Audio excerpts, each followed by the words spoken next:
అన్కాట్ work అయిందా? Merging అంతే కదా.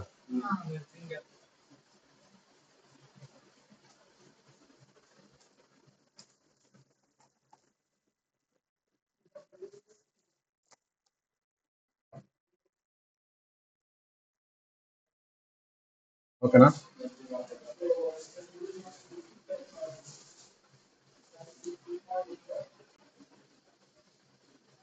నెక్స్ట్ ఏంటండి? మర్జింగ్. ఇప్పుడు వరకు ఏం చేసినాం? 2 డేటా ఫ్రేమ్ని అన్క్యాట్ చేసినాం. హలో,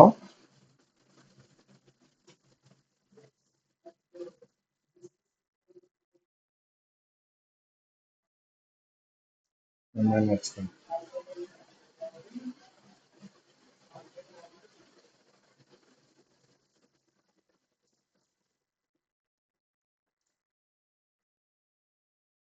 క్లియర్ కనిపిస్తుందా నేర్జ?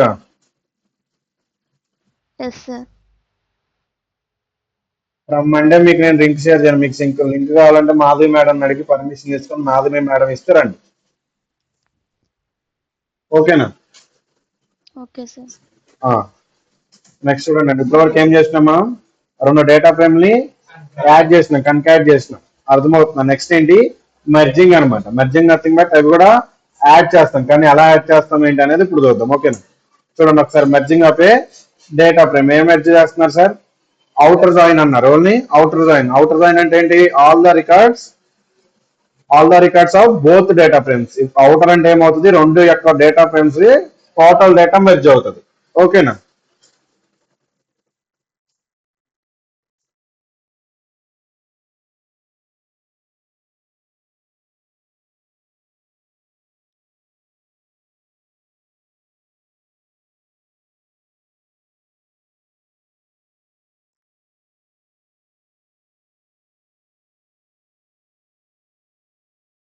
రెండు డేటాలు మెర్జ్ అయినాయి. టోటల్ డేటా ఏదైతే మనకి సిటీస్ ఉన్నాయో, ఏదైతే టెంపరేచర్స్, హ్యూమిడిటీస్ ఉన్నాయో టోటల్ వచ్చినాయి. ఎక్కడైతే హ్యూమిడిటీస్ మిస్ అయినాయో అక్కడ నల్ వాల్యూస్ వచ్చినాయి. ఓకేనా? సెకండ్ ఏంటి చూడండి, ఇన్నర్ జాయిన్. ఇన్నర్ జాయిన్ అంటే ఏంటండి? కామన్ డేటా, రెండిట్లో ఉన్న కామన్ డేటా. ఆల్రెడీ మీకు యూనియన్, ఇంటర్సెక్షన్ ఇవి చూసినారు, అవి కూడా ఇలానే జరుగుతున్నాయి. Yes sir no? సేమ్ ఇక్కడ మనకి merge, outer merge, inter merge కూడా అలానే జరిగినాయి. చూడండి ఇక్కడ ఏదైతే ఇన్నర్ తీసుకున్నాను, ఇన్నర్లో ఏమవుతుంది? హ్యూమిడిటీ, టెంపరేచర్స్ రెండింటి యొక్క కామన్ గా ఉన్న డేటా ఏదైతే ఉందో అది డిస్ప్లే అవుతుంది. మనకేది హైదరాబాద్, బెంగళూరు, ఢిల్లీ అనేది కామన్. చెన్నై, ముంబై అనేది టెంపరేచర్ లో ముంబై ఉంది, హ్యూమిడిటీలో చెన్నై ఉంది. ఓకేనా? సో మనకు అక్కడ మిస్సింగ్ వాల్యూస్ కొంత డేటా లేదు కాబట్టి మనకు రెండిట్లో కామన్ గా ఉన్న సిటీస్ మాత్రమే డిస్ప్లే అవుతాయి. నెక్స్ట్ ఏమవుతుందండి? లెఫ్ట్ సైడ్ అన్నాడు. ఓన్లీ లెఫ్ట్ సైడ్ డేటా ఏదైతే ఉందో అది మాత్రమే డిస్ప్లే అవుతుంది. టోటల్ డేటా డిస్ప్లే అయింది. ఇక్కడ నల్ వాల్యూస్ ఉన్నాయి. ఇక్కడ నల్ వాల్యూస్ వస్తున్నాయా? రావట్లేదు. ఏదైతే మనకి టెంపరేచర్ లో టోటల్ డేటా ఏదైతే ఉందో లెఫ్ట్ సైడ్ నథింగ్ బట్ మనకి టెంపరేచర్, ఏదైతే టెంపరేచర్ ఉందో ఆ టెంపరేచర్ మొత్తం వస్తుంది. హ్యూమిడిటీ మాత్రం మనం కన్సిడర్ చేయము, ఉంటుంది డేటా కానీ మనం కన్సిడర్ చేయము. రైట్ సైడ్ వచ్చేసరికి ఏమవుద్ది? ఓన్లీ హ్యూమిడిటీ మాత్రమే కన్సిడర్ అవుతుంది. లెఫ్ట్ సైడ్ ఉన్న టెంపరేచర్ ని కన్సిడర్ చేయము. ఓకేనా? ఇప్పుడు ఓన్లీ హ్యూమిడిటీ ఏదైతే ఉందో హ్యూమిడిటీలో ఉన్న డేటా మొత్తం వస్తుంది. ఇక్కడ చూడండి, హైదరాబాద్, బెంగళూరు, ఢిల్లీ, ముంబై వచ్చినాయి. ఇక్కడికి వచ్చేసరికి చెన్నై వచ్చింది. ఎందుకని? మనకి చెన్నైలో మాత్రమే హ్యూమిడిటీ ఉంది, టోటల్ డేటా. ముంబైలో ఉందా? హ్యూమిడిటీ లేదు. టెంపరేచర్ మాత్రం ముంబైలో ఉంది కానీ చెన్నైలో లేదు. ఏదైతే డేటా మనకి లెఫ్ట్ సైడ్ డేటా ఏదైతే ప్రెజెంట్ అయిందో ఆ టోటల్ డేటా అక్కడ ప్రెజెంట్ అయింది. రైట్ సైడ్ అంటే రైట్ సైడ్ ఏదైతే హ్యూమిడిటీ ఉందో, ఏదైతే హ్యూమిడిటీ అక్కడ ఏ కాలమ్స్ ఉంటే ఆ కాలమ్స్ వస్తాయి. ఓకేనా? ఇన్నర్, అవుటర్ అంటే ఏమవుతుంది? మొత్తం డేటా ఏదైతే టోటల్ డేటా మనకు ఉందో ఆ డేటా మొత్తం డిస్ప్లే అవుతుంది. ఇన్నర్కి వచ్చేసరికి ఏమవుతుంది? సేమ్ డేటా ఏదైతే కామన్ డేటా ఉంటుందో రెండిట్లో, టెంపరేచర్ లో, హ్యూమిడిటీలో రెండిట్లో ఏదైతే కామన్ డేటా ఉంటుందో అది మాత్రం డిస్ప్లే అవుతుంది. ఓకేనా? నెక్స్ట్ ఏంటి? డేటాని ఎలా లోడ్ చేసుకోవాలి, ఎలా ఇంపోర్ట్ చేసుకోవాలి, ఇది ఇంపార్టెంట్ మీకు. ఎందుకంటే ఇక్కడ నుంచి మీరు చేసేయన్నీ ఇదే కదా. ప్రతి డేటా ప్రతి చోట చేయాల్సింది, మేజర్ గా ఫస్ట్ చేయాల్సిందే ఇది. సో ఒకసారి చూడండి, నేనేం తీసుకున్నాను? పాత్, ఏదైతే పాత్ ఉందో దాని యొక్క ఎక్స్టెన్షన్. ఇది మనం డిఫరెంట్ టైప్స్ లో తీసుకోవచ్చు. ఇప్పుడు నేను ఏదైతే డేటా సెట్ తీసుకున్నానో ఆ డైరెక్ట్ గా మన ఆల్రెడీ ఒక ఫైల్ నేను షేర్ చేస్తాను, లేదంటే మీరు ఎక్కడైనా డౌన్లోడ్ చేసుకున్నా పర్టికులర్ లొకేషన్ లో స్టోర్ అవుతుంది, సేవ్ అవుతుంది. అలానే నా ఫైల్స్ కూడా ఎక్కడో చోట ఉండి ఉంటాయి కదా. సో ఫైల్లోకి వెళ్ళి డౌన్లోడ్స్ లోకి వెళ్ళండి. మీది ఎక్కడైతే డౌన్లోడ్ అవుతాయో డౌన్లోడ్స్ లోనే ఉంటాయి కాబట్టి డౌన్లోడ్స్ లోకి వెళ్ళండి. వెళ్ళిన తర్వాత ఒక ఫైల్ సెలెక్ట్ చేసుకోండి. ఇది ఇక్కడ లెవెల్ డేటా సెట్ అని ఉంది. రైట్ క్లిక్ ఇవ్వండి. ఇక్కడ అర్థమవుతుందా? రైట్ క్లిక్ ఇచ్చిన తర్వాత ప్రాపర్టీస్ అని వస్తుంది. ప్రాపర్టీస్ వస్తుందా? ప్రాపర్టీస్కి వెళ్ళండి. ప్రాపర్టీస్కి వెళ్ళిన తర్వాత మీరు ఎక్కడ తీసుకున్నా పాత్ వస్తుంది. కానీ సెక్యూరిటీకి వెళ్ళండి. సెక్యూరిటీకి వెళ్ళారంటే టోటల్ పాత్ ఉంటుంది మీకు. మీరు సగం సగం తీసుకోవాల్సిన నీడ్ ఉండదు. టోటల్ పాత్ మీకు అక్కడ ప్రెసెంట్ అయి ఉంటుంది. సో మీరు ఏం చేస్తారంటే టోటల్ పాత్ కాపీ చేసుకోండి. అర్థమవుతుందా? కాపీ చేసుకొని నెక్స్ట్ ఏదైతే డేటా ఉందో ఇప్పుడు మనం ఏం చేసినాం, కొత్తగా ఏమన్నా చేసినామా, పాండాస్ నుంచి డేటా ఫ్రేమ్ తీసుకుంటాం అన్నాను. ఇప్పుడు నాది ఏదైతే డేటా ఉందో నేను ఆ డేటాని ఇక్కడ రీడ్ చేసుకుంటున్నాను. ఫర్ ఎగ్జాంపుల్ ఇప్పుడు ఏముంది, PD dot pandas dot read. ఇప్పుడు నాకు ఏదైతే ఫైల్ కావాలో దాన్ని రీడ్ చేస్తున్నాను. ఆ ఫైల్ ఏదైతే ఆ టైప్, ఎక్సెల్ ఫైల్ అయితే ఎక్సెల్, సిఎస్వి ఫైల్ అయితే సిఎస్వి. ఓకేనా? మన ఫైల్ సేవ్ అయినప్పుడు ఎక్స్టెన్షన్ ఉంటుంది. ఫర్ ఎగ్జాంపుల్ నేను ఇక్కడ చూడండి, ఇక్కడ చూడండి ఏమని ఉంది, ఇది ఎక్సెల్ ఫైల్ అని ఉంది. ఒకసారి కింద చూడండి, కామా సపరేటెడ్ వాల్యూ అని ఉంది. Comma separated file CSV, comma separated value అంటే ఇది సిఎస్వి ఫైల్, ఎక్సెల్ ఫైల్ కాదు, సిఎస్వి లో స్టోర్ అయ్యింది. ఫైల్ ఎలా ఉంది, ఎక్సెల్ లో స్టోర్ అయ్యింది. అర్థమవుతుందా? సిఎస్వి అయితే సిఎస్వి తీసుకుంటారు, ఎక్సెల్ అయితే ఎక్సెల్. అది ఎక్కడ ఉంటుంది మనకి type, A type of file అనేది చెప్పేసి మనకి దాంట్లో సిస్టమ్ లో ఆల్రెడీ ఉంటది అనమాట. ఓకేనా? సో ఏదైతే అది కన్సిడర్ చేసుకోండి. ఆ పాత్ తీసుకుంటారు. ఇది ఒక లెక్క. ఇంకొక లెక్క సేమ్. కొన్నిసార్లు ఏమవుతుందంటే మనది కొంచెం కన్ఫ్యూజన్ ఉంటది అనమాట. ఒక్కోసారి ఈ పాత్ అవ్వదు, కొన్నిసార్లు ఈ పాత్ అవుతుంది, కొన్నిసార్లు ఈ పాత్ అవ్వదు అనమాట. సో ఈ పాత్ అవనప్పుడు మీకు ఓఎస్ ఎర్రర్ అనో లేదంటే ఫైల్ డస్ నాట్ ఫౌండ్ అనో ఇలా ఎర్రర్లు వస్తాయి అనమాట.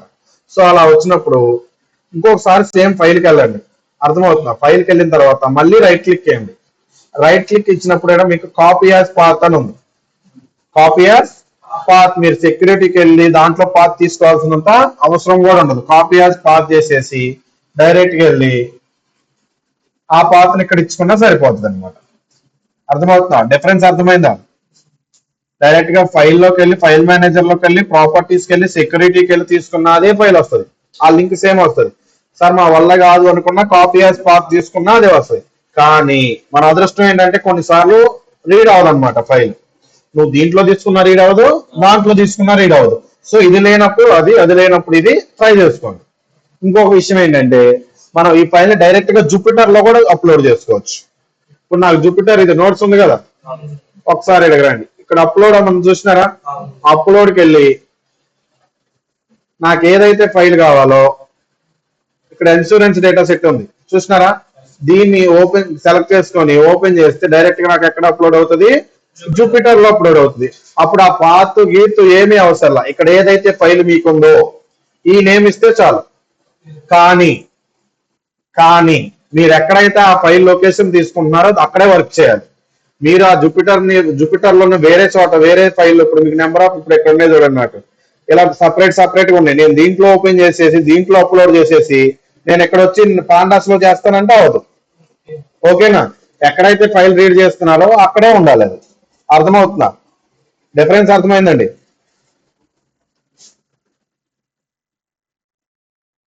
చూడండి, ఇప్పుడు ఏదైతే డేటా పాత్ ఉందో నాకు డైరెక్ట్ గా ఆ పాత్ రీడ్ తీసుకుంటే నాకు డేటా వస్తుంది, ఎందుకంటే ఆ పాత్ లో నా డేటా ఉంది కాబట్టి. సో నెక్స్ట్ నేను డైరెక్ట్ గా సిఎస్సి ఫైల్ అయినా తీసుకుంటాను, నా ఇష్టం. ఆర్ఎల్స్ నెక్స్ట్ ఏదైతే నేను జూపిటర్ లో అప్లోడ్ చేసుకున్నానో దాన్ని తీసుకుంటాను. ఇక్కడ కూడా నేను ఆల్రెడీ అప్లోడ్ చేసినాను, ఎక్సెల్ ఫైల్ చేసినాను, సిఎస్పి చేసినాను, నాది ఇక్కడే ఉంది కాబట్టి సో నాకు పూర్తిగా రీడ్ అవుతుంది. కానీ నేను ఎక్కడో జూపిటర్ లో ఎక్కడో రీడ్ చేసేసి ఫైల్ ని అప్లోడ్ చేసేసి ఇక్కడ వచ్చి నేను అప్లోడ్ చేసి సార్ నాకు రావట్లేదంటే రాదు. మనం ఎక్కడైతే వర్క్ చేస్తామో ఆ ఫోల్డర్ లోనే ఉండాలి. అర్థమవుతుందా? సో ఇప్పుడు అన్ని ఏదైతే చేస్తున్నామో ఇవి మీరు ప్రతి ప్రాజెక్ట్ చేసేయి. మిషన్ లర్నింగ్ ఇప్పుడు నుంచి ఏదైతే చేస్తారో ప్రతి ప్రాజెక్ట్ కి అన్ని కామన్. అర్థమవుతుందా? కొంచెం జాగ్రత్తగా ఉంది. అర్థమవుతుందా నేర్దా? నెక్స్ట్ హెడ్ అంటున్నారు. హెడ్ అంటే జస్ట్ టోటల్ డేటా ఏదైతే డేటా ఫ్రేమ్ ఉందో దాని నుంచి డాట్ హెడ్ అంటున్నారు, హెడ్ ఆఫ్ అంటున్నారు. దానివల్ల ఏమవుతుందంటే మనకి డేటా రీడ్ చేసినాం, సమ్ అమౌంట్ ఆఫ్ డేటా వచ్చింది. ఆ డేటా మందా కాదా, మనం తీసుకుందా కాదో తెలియదు మనకి. సో ఫస్ట్ 5 అబ్జర్వేషన్స్ ఏవైతే ఉన్నాయో వాటి గురించి మనం తెలుసుకుంటున్నాం అనమాట. ఆ 5 అబ్జర్వేషన్స్ మాత్రమే వస్తాయి. డైరెక్ట్ మీకు 10 కావాలనుకుంటే ఆ ప్లేస్ లో 10 ఇచ్చుకున్నారనుకోండి 10 వస్తాయి. అర్థమవుతుందా? కాదు నాకు 7 కావాలి, 7 వస్తాయి. అర్థమవుతుందా? సో నేనేమి ఇవ్వలేదు అంటే నాకు ఇన్బిల్ట్ గా 5 తీసుకుంటది. అర్థమవుతుందా? హెడ్ అంటే 5 వస్తాయి, టాప్ 5 వస్తాయి, టైల్ అంటే లాస్ట్ 5 వస్తాయి. అర్థమవుతుందా? Next shape. ఆల్రెడీ మీకు షేప్ అంటే ఏంటో తెలుసు. షేప్ అంటే రోస్, కాలమ్స్. ఇప్పుడు మనకి ఇక్కడ ఎన్ని రోస్ ఉన్నాయి, ఎన్ని కాలమ్స్ ఉన్నాయి?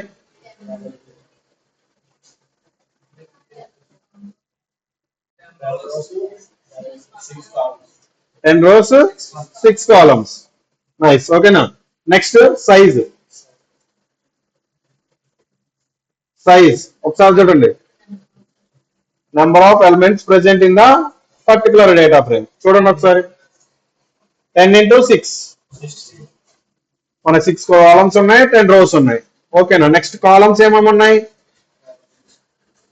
6 కాలమ్స్ ఏవైతే ఉన్నాయో అవి వస్తాయి అనమాట. ఓకేనా? Next keys. ఓన్లీ కీస్ అంటున్నారు. కీస్ అంటే ఏమున్నాయి మనకి డేటాలో? రోస్.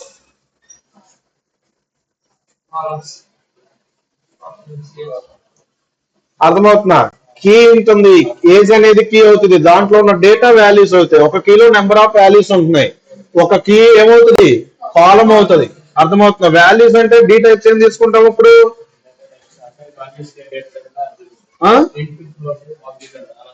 అలా మనకి ఇచ్చిన డేటా టైప్స్ ఏదైతే ఉందో, నాకు నెంబర్ ఆఫ్ కాలమ్స్ ఉన్నాయి డేటాలో, at the same time data A type లో ఉందో కూడా మనకు కావాలి. ఎందుకంటే మనకు తెలియదు కాబట్టి మనం డైరెక్ట్ గా డీ టైప్స్ అంటే మనకు ఆ పర్టికులర్ డేటా ఎలా ఉంది. ఫర్ ఎగ్జాంపుల్ నీకు తెలుస్తుంది 10 10 10 10 ఒక 1000 కాలమ్స్ లో 99 వచ్చింది, ఒక 999 ఏమో ఇంటీజర్ లో ఉన్నాయి, ఒక్కటే ఆబ్జెక్ట్ లో ఉంది. సో అప్పుడు అదేం డేటా అవుతుంది? ఆబ్జెక్ట్ డేటానే అవుతుంది. కానీ మీరు 999 చూస్తావా కానీ ఒకటి చూస్తావా?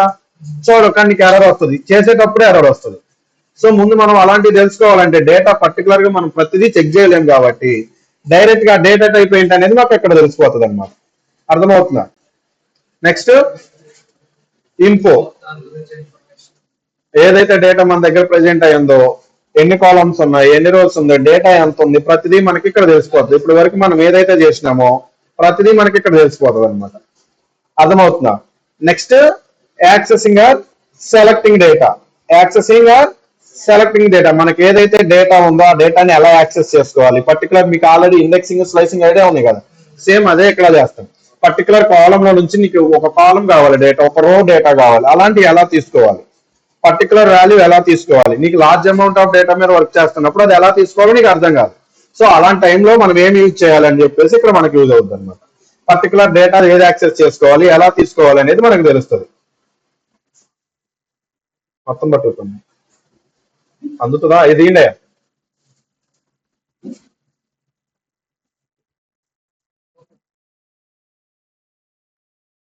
నెక్స్ట్ చూడండి, ఐలాక్ అన్నారు. ఐలాక్ నథింగ్ బట్ ఇండెక్సింగ్ అనమాట. ఇండెక్స్ యొక్క లొకేషన్ నే ఐలాక్ అన్నారు. లాక్ అంటే ఏంటండి? లొకేషన్. ఐలాక్ అంటే ఇండెక్స్ యొక్క లొకేషన్. అర్థమవుతున్నా? సింపుల్. ఏదైతే ఇప్పుడు వరకు మనం ఇండెక్సింగ్ చేసినామో, స్లైసింగ్ చేసినామో అంతా మీకు తెలుసు.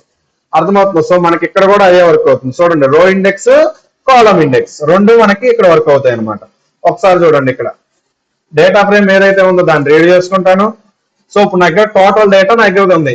సో దీంట్లో నుంచి నాకు ఏదైతే కావాలో అది తీసుకున్నాను. ఐలాక్ ఆఫ్ 0 అన్నాను. ఐలాక్ ఆఫ్ 0 అంటే ఏమొస్తుంది?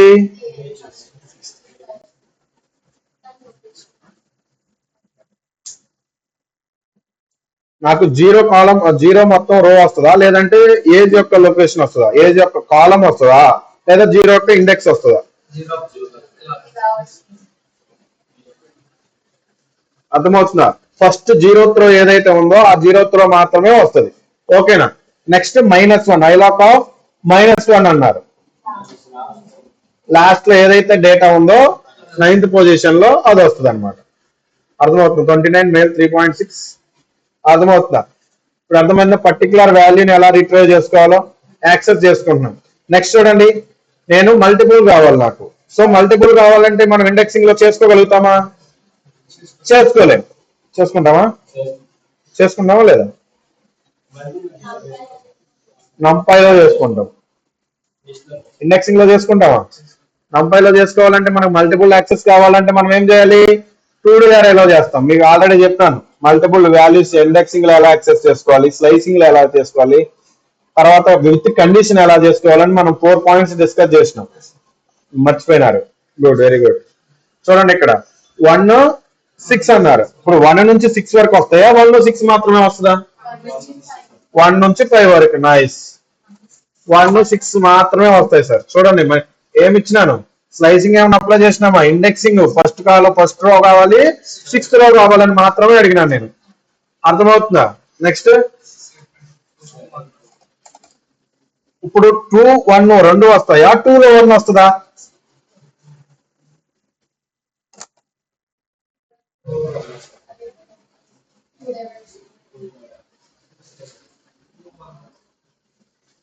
నేరుగా చెప్పమ్మా. 2 లో 1 వస్తుంది సార్. 2 లో 1 వస్తుందా? మీరు మేడం? ఎర్రర్. ఎర్రర్. నేను సింగిల్ లిస్ట్ లో తీసుకున్నాను మేడం. 2,1. 2 లో ఫస్ట్ ఏముంది? 2 లో ఫస్ట్ ఏముంది? చూడండి ఇక్కడ 2 లో ఫస్ట్ ఏముంది? మెయిల్. ఇప్పటి వరకు ఓన్లీ సింగిల్ రోస్ మాత్రమే చేసినారు, మల్టిపుల్ రోస్ చేసినారు. ఇప్పుడు ఏమవుతుంది? సింగిల్ రోలో నాకు పర్టికులర్ ఏదైతే డేటా కావాలో అది మాత్రమే యాక్సెస్ చేసుకుంటున్నాను.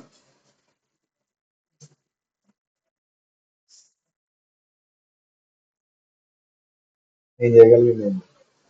నెక్స్ట్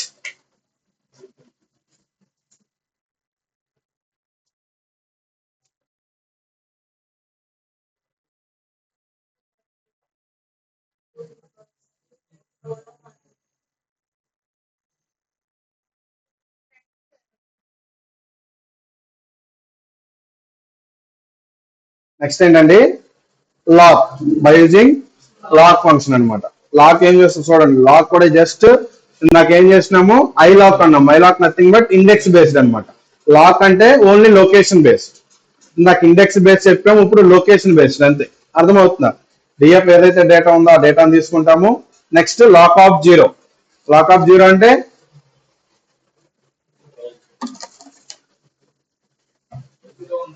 లొకేషన్ బేస్డ్ అమ్మా.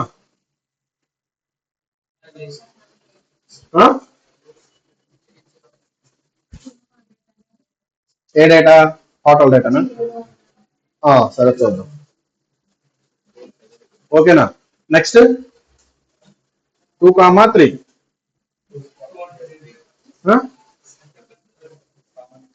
సెకండ్ వన్ చాలా.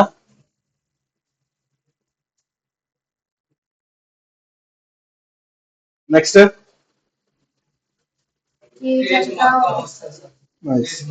నెక్స్ట్ ఇక్కడ చూడండి సార్, లొకేషన్ కాబట్టి కాలం నేమ్ మెన్షన్ చేసినారు. కింద చూడండి ఐలాక్ సేమ్ వర్క్ అవుతుంది. జస్ట్ ఏదైతే డేటా ఉందో అదే డిస్ప్లే అవుతుంది. చూసినారా? ఐలాక్ అయితే డైరెక్ట్ గా ఇండెక్స్ పొజిషన్ ఇచ్చినాడు, లొకేషన్ అయితే ఏ కాలం అయితే ఆ కాలం ఇచ్చినారు. నెక్స్ట్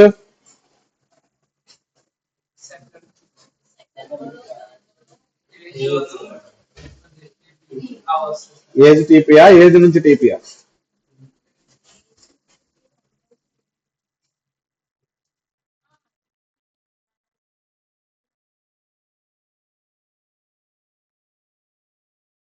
నెక్స్ట్ చూడండి సార్, లాక్ యూజ్ చేసినారు, ఐలాక్ సేమ్, డిఫరెన్స్ ఏం లేదు. అర్థమవుతుందా? ఇక్కడ లొకేషన్ బేస్డ్ కాబట్టి మనకు పొజిషన్ ఏదో అది తీసుకున్నాడు. ఇండెక్స్ కాబట్టి జస్ట్ ఇండెక్స్ నెంబర్ లో మెన్షన్ చేసినారు అంతే. ఓకేనా?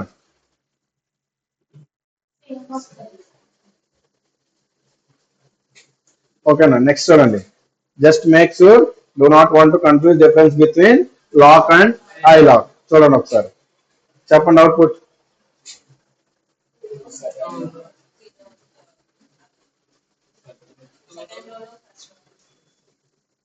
Next next